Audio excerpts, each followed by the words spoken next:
same thing, but in different way.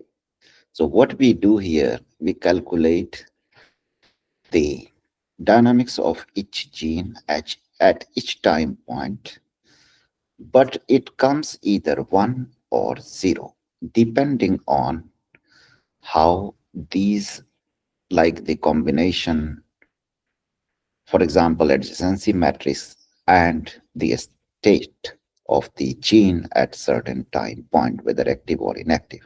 Jij is representing the adjacency matrix, and xj is the status of gene at certain time point. If it is greater than 0, then we consider it as active, like 1. Else, if it is less than 0, that means negative, then we consider it as 0. That means it is so inactive. If it is equal to 0, then we leave it at the previous stage or status. So in Boolean system or discrete system, to add noise or nodes are flipped. So when we try to implement some kind of mutations instead of noise here, so we just flip the nodes. If the node is 1, then we make it as -1 or 0. So this is how it works. And we just assign the probability B. And this detail can also be seen in another paper that was published in 2004 in PANAS. So this is also, and that work is like, presented for a case study on yeast cell cycle robustly designed. And there are a large number of references which can be easily fetched from for this particular reference. Now, the simulation conditions for our network. So initially, all the genes are set to be of a state. We adopt the simple target so that the gene expression level for the output genes could reach the state that is on state. F is fitness, which is maximum, and that is 0 if all the K genes, or sometimes we also make the maximum fitness as 1, but here it is 0. And you could understand why we have made it so in the next slides. If all K genes are on, K genes means initially how many genes were active. After transient time or time point 50, and is decreased by 1 if either of the K genes are off. That means if out of 8 or 10 genes which we have selected as on, if one of the genes are inactive, then we subtract the fitness value by 1. And this thing could be simplified in another way also, that is F equal to minus number of unexpressed target genes, and here target genes are 8, and total number of generations or repetitions or iterations are 200, total number of populations are 200, and total number of runs for stability are also 200. The total number of genes in this network are 64, and number of target genes are 8, and beta is one of the constant factor, that is 50 here. Now, simulation conditions 2.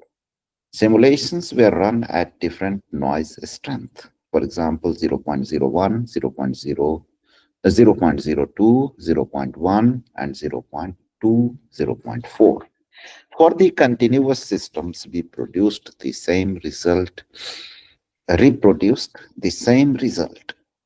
as presented by Kaneko in 2 different research papers. One was published in Kios and another N plus 1. And these two papers were published in 2007. So they cover the similar idea, but there are slight differences also. And further extended the analysis of the evolved networks. That means we also analyzed the network and network subcomponent or network motifs subgraphs. So how this algorithm works, this is basically follows. Here the algorithm which I have used is evolutionary algorithm, and the algorithm how it works, it's very simple to create the random networks, and that is 200 networks or initial population. And these networks, each network consists of, let's say, 64 genes, 77 genes, whatever you want, you can make it. Then mutations, allow the mutations or changes. For example, 1 to 0, 0 to minus 1, or 0 to 1, or 0 to 1, minus 1 to 0, and 1 to minus 1, and minus 1 to 1. A rate of mutation could be 1 upon m and m minus k. So this is kind of a gross factor. And then go for selection process, that is select top 25%, 30% of the networks and create the copies of selected networks to keep the same number of individuals in each generation. Now, results, evolution of the networks. So how the fitness changes in the in the evolution of the networks with the parameters as I mentioned in the previous slides. At sigma, or that is the signal strength, noise strength value, that is 0.01. Here we clearly see that this evolved very strongly. That means it appears that all the genes are trying to go for better conditions, and they optimize. Then all each network is optimizing so well that most of the network after the passage of 50 generations, they try to reach to the maximum fitness value.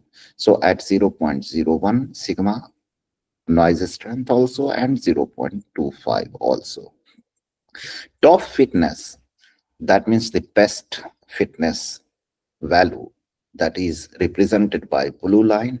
Lowest fitness, the worst fitness value, is represented by the red curve, and mean fitness is in the middle, that is green color.